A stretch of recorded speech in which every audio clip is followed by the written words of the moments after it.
고요한 시간 주님의 보좌 앞에 내 마음을 쏟네. 모든 것 아시는 주님께 감출 것 없네. 내 맘과 정성 다해 주 바라나이다.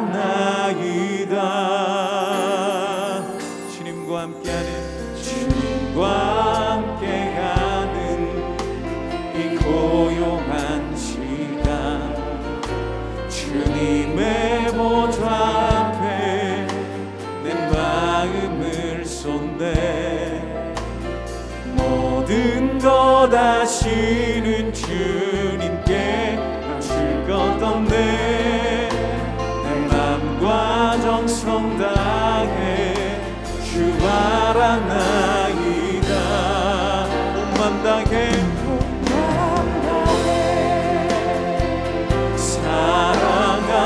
사랑합니다. 온 맘 다해 주 알기 원하네. 내 모든 삶 당신 것이니 주만 섬기리. 온 맘 다 나 염려하지 않아. 제30장. 그러나 이제는 나보다 젊은 자들이 나를 비웃는구나. 그들의 아비들은 내가 보기에 내 양떼를 지키는 개 중에도 둘만하지 못한 자들이니라. 그들의 기력이 쇠잔하였으니 그들의 손의 힘이 내게 무슨 소용이 있으랴. 그들은 곧 궁핍과 기근으로 인하여 파리하며 캄캄하고 메마른 땅에서 마른 흙을 씹으며 떨기나무 가운데서 짠 나무를 꺾으며 대사리 뿌리로 먹을거리를 삼느니라. 무리가 그들에게 소리를 지르므로 도둑같이 사람들 가운데서 쫓겨나서 침침한 골짜기와 흙 구덩이와 바위 굴에서 살며 떨기나무 가운데서 부러지며 가시나무 아래에 모여있느니라. 그들은 본래 미련한 자의 자식이요 이름 없는 자들의 자식으로서 고토에서 쫓겨난 자들이니라. 이제는 그들이 나를 노래로 조롱하며 내가 그들의 놀림거리가 되었으며 그들이 나를 미워하여 멀리하고 서슴지 않고 내 얼굴에 침을 뱉는도다. 이는 하나님이 내 활수위를 늘어지게 하시고 나를 곤고하게 하심으로 무리가 내 앞에서 굴레를 벗었음이니라. 그들이 내 오른쪽에서 일어나 내 발에 덫을 놓으며 나를 대적하여 길을 내었으며 그들이 내 길을 헐고 내 재앙을 재촉하는데도 도울 자가 없구나. 그들은 성을 파괴하고 그 파괴한 가운데로 몰려드는 것 같이 내게로 달려드니 순식간에 공포가 나를 에워싸고 그들이 내 부미를 바람같이 날려버리니 나의 구원은 구름같이 지나가 버렸구나. 할렐루야. 오늘도 말씀으로 하루를 시작하는 여러분들을 모두 주님으로 축복합니다. 억울하고 조롱당할 때 어떻게 해야 합니까? 라는 제목으로 말씀을 전하도록 하겠습니다. 여러분은 과거로 만약에 돌아가게 된다면 언제로 돌아가고 싶으신가요? 사람들은 과거를 떠올리며 이런 말을 자주 할 때가 있습니다. 왕년에는 말이야, 라떼는 말이야. 누구나 인생의 전성기라고 불리는 시간을 갖고 있죠.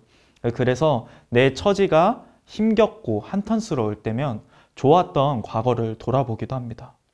이전보다 열악한 환경, 그리고 이전보다 비참한 상황, 이전보다 고통스러운 상황이 우리를 찾아올 때가 있다는 거죠. 그럴 때 우리의 시선은 어디를 향해야 할까요? 욥기 29장에서 욥은 자신의 화려했던 과거를 돌아봅니다. 29장 5절을 한번 읽어보겠습니다. 그때에는 전능자가 아직도 나와 함께 계셨으며 나의 젊은이들이 나를 둘러 있었으며. 그런데 30장부터는 180도 달라진 자신의 처지를 보면서 한탄하는 것을 우리는 볼 수 있습니다. 1절입니다. 그러나 이제는 나보다 젊은 자들이 나를 비웃는구나. 그들의 아비들은 내가 보기에 내 양떼를 지키는 개 중에도 둘만하지 못한 자들이니라. 그러나 이제는, 이 말은 과거에 비해 지금 자신의 처지가 너무나 비참하다는 것을 보여줍니다. 이 말은 30장에서 3번이나 반복되는데요. 그도 그럴 것이 과거의 욥의 주위를 보면 젊은이들이 그를 둘러쌌다고 합니다. 어린 소년들부터 나이가 많은 노인들, 지위가 낮은 사람도 지위가 높은 권력자라도 욥의 앞에서는 말을 조심하고 행동을 낮추었던 것이죠. 그런데 욥이 모든 것을 다 잃고 밑바닥으로 내려오자 사람들의 태도가 달라지기 시작했습니다. 특히 1절에 보면 젊은이들에 대해서 이야기를 하는데요. 이들의 출신이 어떤지 잘 나와 있습니다. 그들의 아버지들을 개에 비유하고 있는데요. 이 표현은 오늘날 우리가 개라는 표현이 인간을 비하하고 멸시하는 것처럼 이 당시도 마찬가지로 좋지 않은 표현임을 알 수 있습니다. 그렇다고 욥이 이들의 신분이 낮고 처지가 어렵기 때문에 비하하는 말이냐? 그것은 아닙니다. 8절을 보면 욥이 말하고자 하는 의도를 우리는 정확히 알 수 있습니다. 8절입니다. 그들은 본래 밀어난 자의 자식이요 이름 없는 자들의 자식으로서 고토에서 쫓겨난 자들이니라. 밀어난 자들이라는 말은 그들이 덕이 되지 않고 남봉꾼처럼 살았음을 이야기합니다. 그리고 이름 없는 자들이라는 말은 이름이 없는 게 아니라 도둑질이나 어떤 거짓말 등으로 평판이 바닥에 나서 이름이 더 이상 불리지 않을 만큼 무가치하게 여겨진 사람들이라는 뜻입니다. 그런데 지금 그들보다 더 밑바닥에서 치욕을 당하는 사람이 있습니다. 누굽니까? 바로 욥입니다. 9절에서 10절을 살펴보도록 하겠습니다.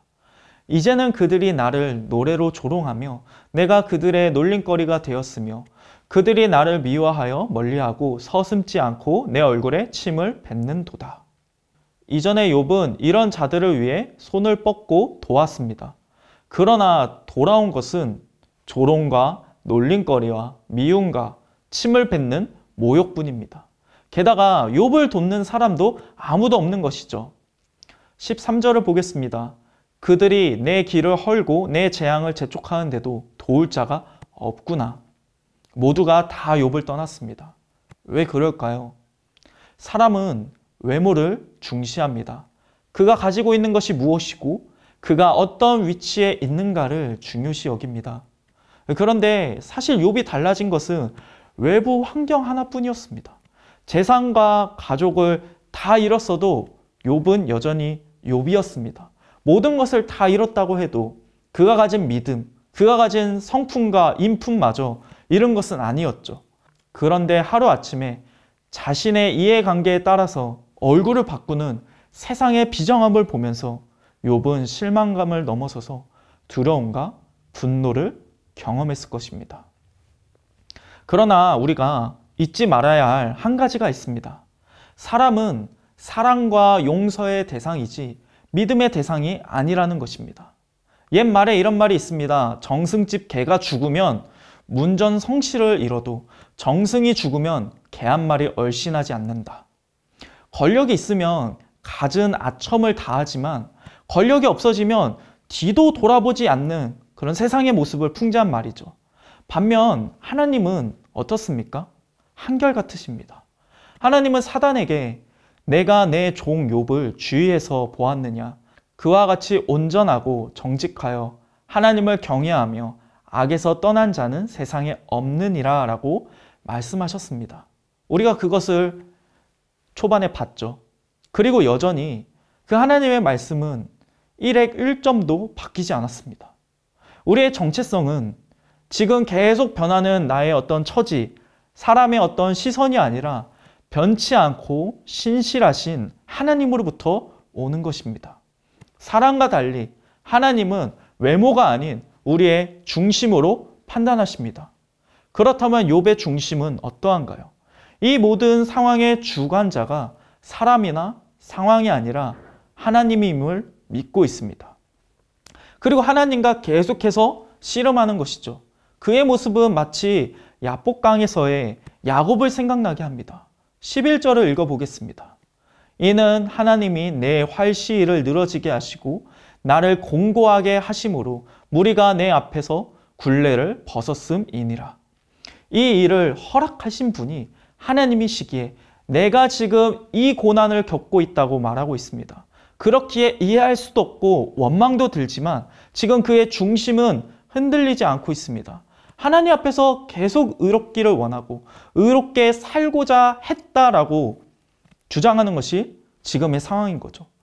그리고 억울한 마음을 아시고 해결하실 분이 오직 하나님인 줄 알기에 그분 앞에서 지금 마음을 토하고 있는 것입니다. 사랑하는 여러분, 억울하고 조롱당할 때 어떻게 해야 합니까? 하나님을 바라봅시다. 하나님의 우리의 외모가 아닌 중심을 보시듯이 우리도 나를 바라볼 때 어떤 외부의 환경이나 상황 그리고 나의 처지가 아니라 우리 마음의 중심에 새겨주신 그 하나님의 말씀을 읊조려 봅시다. 그럴 때 우리는 요동하지 않고 주를 고백하게 될 것입니다. 변하기 쉬운 상황과 사람으로 인해서 일이 일비하는 것이 아니라 언제나 나는 존귀한 주의 자녀임을 잊지 않으시기를 축복합니다. 또한 그리스도의 고난을 깊이 묵상해 보시길 바랍니다. 마태복음 11장 19절은 이렇게 말합니다. 보라, 먹기를 탐하고 포도주를 즐기는 사람이요 세리와 죄인의 친구로다. 예수님은 이 땅에 오셔서 가장 천박한 죄인 취급을 당하셨습니다. 그리고 십자가에 매달려서 두 죄인 사이에서 죽임을 당했습니다.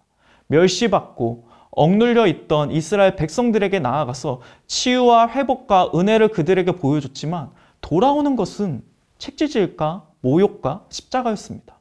사람들은 분명 예수님께서 치유의 손을 펼치실 때 호산나 주의 이름으로 오시는 이여 라고 환호했습니다. 그런데 예수님이 십자가에 달리실 때가 되자 그를 못 박으라고 매섭게 외치기도 했죠. 욥의 이유 없는 고난은 예수 그리스도의 고난을 생각하게 합니다. 왜냐하면 욥이 당한 고난을 통해 우리는 하나님이 누구신지 바로 보게 되기 때문입니다. 성도의 삶은 이와 같이 하나님을 드러내는 삶입니다. 예수님이 이 길을 걸어가셨고 욥이 이 길을 걸어간다면 우리도 이와 같은 고난의 길을 걸어가게 될 것입니다. 욥이 자신의 삶을 통해서 하나님이 누구신지 그리고 그분의 영광을 드러냈다면 우리 또한 그러할 것입니다. 지금은 억울하고 원통하지만 하나님께서 여러분의 눈물을 씻기시고 그리스도 향기 나는 인생이 무엇이었는가 여러분을 통해서 알게 하실 것입니다. 또한 여러분들의 영혼까지 만족해 하실 줄 믿습니다. 사랑하는 여러분, 마지막 한 가지 위로를 더 드리자면 우리에게는 욥과 다른 한 가지 큰 것이 있습니다. 그것은 바로 결말을 안다는 것입니다. 욥은 모르고 이 고난의 길을 걸어갔습니다. 그러나 우리는 그 길의 끝을 압니다. 그 끝은 하나님을 만나는 것입니다. 답이 없는 자리에 있을 때 우리는 욥과 같다고 느껴집니다. 하나님의 일하심에 대해서 귀로만 들었을 뿐이지 눈으로 본 적은 없기 때문입니다. 그러나 성경을 통해서 하나님은 우리에게 당신의 약속들을 주셨습니다. 그리고 그 약속들은 수많은 성경 인물들을 통해서 반드시 이루어짐을 증거하셨습니다. 우리에겐 이와 같이 완전한 계시가 주어졌습니다. 그뿐 아니라 우리는 그리스도를 봅니다. 그리스도께서 우리와 같이 시험 당하셨기에 우리의 연약함을 동정하지 못하실 이가 아님을 우리는 압니다. 우리를 동정할 뿐만 아니라 도와주시기 위해서 연약한 우리 가운데 성령을 보내주시고 구원의 날까지 함께 하십니다. 또한 오늘도 신실하신 하나님은 말씀을 통해 우리로 하여금 소망을 얻게 하시고 위로를 주십니다. 참 놀랍지 않습니까? 하나님은 지금 이 순간에도 일하고 계시는 겁니다. 사랑하는 여러분, 그런즉 믿음의 담대함을 가지시길 축복합니다. 히브리서 10장 39절은 이렇게 말합니다. 우리는 뒤로 물러가 멸망할 자가 아니오 오직 영혼을 구원함에 이르는 믿음을 가진 자니라. 내게 있는 상황만을 바라볼 때 빛이 없는 어두운 길을 걸어가는 것만 같습니다. 어디로 가야 할지 답이 보이지 않습니다. 그러나 우리는 답이 보이지 않아도 조금씩 걸어가는 법을 배워갑니다. 그것이 바로 신앙입니다. 무언가가 있어서, 답이 있어서가 아니라 하나님이 우리의 도움이 되시고 하나님이 우리의 답이 되시기 때문에 그 하나님의 손을 붙잡고 우리는 걸어갈 수 있는 것입니다. 내 처지와 어떤 사람들의 말, 조롱, 시선이 아니라 여전히 나를 붙들고 계시는 주님을 바라보며 나아갑시다. 오늘 하루 그 주로 인해 살아가는 여러분 되시길 축복합니다. 우리 말씀을 기억하며 함께 기도하겠습니다. 나의 상황과 사람들이 변하여도 여전히 변치 않는 하나님을 기억하며 나의 중심을 지키게 하여 주시옵소서. 고난의 이유를 알 수 없을 때 이 또한 그리스도께서 겪으셨음을 기억하며 위로를 얻고 주가 주시는 소망을 바라보게 하여 주시옵소서. 답이 보이지 않더라도 답이 되시는 주님이 나와 함께 하심을 믿으며 한 걸음 한 걸음 믿음으로 담대히 나아가게 하소서. 함께 기도하겠습니다.